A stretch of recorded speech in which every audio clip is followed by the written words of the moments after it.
Refunct. More like refund. Nah, but seriously, for a couple of quid this game ain't bad at all. It's essentially a parkour game, where you jump and bounce off walls to reach platforms. They change colour as you land on them, and essentially the point is to merrily hop around colouring everything. The buttons that make more platforms appear are your main objectives to jump towards, and there are a couple of other mechanics that mix things up along the way.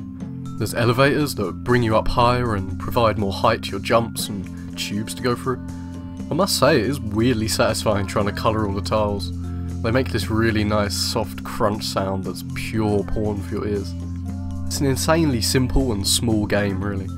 I 100%ed it in 48 minutes and probably could have done it in 30 if it wasn't for this one challenging part with one of the optional collectibles, which took a bit of thinking on how to get to.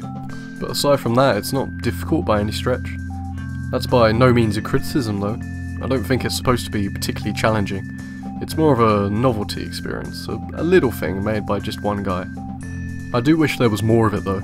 It's fun, but it's so short. The ability to create user-made maps would have been a great feature, but I understand the limitations given it's not made by a full studio. If you're into speedrunning, this game is made for you. Perfecting your technique and moving efficiently is where the entertainment comes from, and is something you could get really fast at after some practice. For those who aren't into that kind of thing, you might not get much out of it the second time around. The colour of the tiles changes each time you play, but that's about it. Refunct is a very relaxing game if you don't take it seriously. There's not a ticking clock to stress you out or anything like that. It's actually quite nice to unwind to after a hectic day. The environments are soft and pretty, with a fast-moving day and night cycle providing some lovely lighting. The gameplay is purely about spatial thinking, which is quite nice on your brain as you don't have to overthink everything. It can be almost meditative and might actually do you some good if you're depressed or anxious. But is it worth the price tag? Yeah, I'd say so. It's sold for just £2 on Steam and often dropped to just £1 during sales. There's definitely a market for relaxing little games like this. I wouldn't mind a sequel actually, just with more things to do.